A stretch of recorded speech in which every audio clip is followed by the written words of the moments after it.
አሁንም ሎጎ አኒሜሽኖችን ለመስራት ስትፈልጉ የተለያዩ ከባባድ ሶፍትዌሮችን ነው የምትጠቀሙት። በአንድ ኤአይ ብቻ እንዲህ አይነት በጣም የሚያምር አኒሜሽን እንዴት እንደምትሰሩ ላሳያችሁ። እዚህ ጎግል ላይ ጎግል ፍሎ ብላችሁ ትገባላችሁ። ጎግል ፍሎ ላይ ስትገቡ ብዙ ጊዜ ያላችሁን የትኛውንም ቪፒኤን ብትጠቀሙ የተሻለ ነው። ይህን ካደረጋችሁ በኋላ የመጀመሪያ ሊንክ ላይ እዚች ላይ ክሊክ ታደርጉና እዚች ጋር ክሬት ዊዝ ጎግል ፍሎ ምትል ትመጣለች። እዚች ላይ ከገባችሁ በኋላ ኒው ፕሮጀክት ብላችሁ ክሊክ ታደርጋላችሁ። ይህን ካላችሁ በኋላ እናንተ የምትፈልጉትን ሳይዝ እዚህ ጋር መምረጥ ትችላላችሁ። እዚህ ላይ ትገቡና እኔ ለምሳሌ የምፈልገው 9:16 ሬሽዮ ወይም በሞባይል ሳይዝ ሬሽዮ እፈልጋለሁ ማለት ነው። 16 በ9 ካደረጋችሁ ደግሞ ለዩቲዩብ ይሆንላችኋል ማለት ነው። እኔ 9:16 ላሳያችሁ። ከዛ ይሄን ካለልኩ በኋላ ሴቭ ላለው መጀመሪያ ኢሜጃችሁን አድ ታደርጋላችሁ። እዚች ፕላስ ላይ ክሊክ ካደረጋችሁ በኋላ አፕሎድ ምትል ትመጣለች። አፕሎድ ላይ ከገባችሁ በኋላ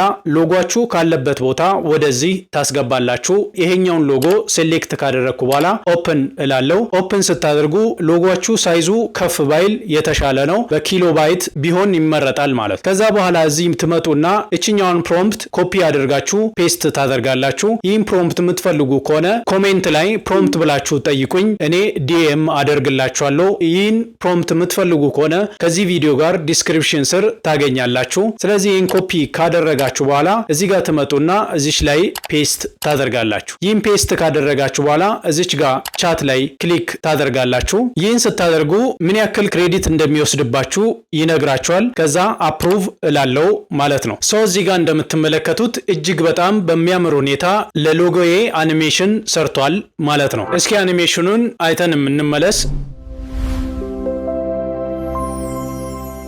እንዲህ አይነት ጠቃሚ ቪዲዮ እንዲደርሳችሁ ይህን አካውንት ፎሎ ማድረጋችሁን እንዳትረሱ።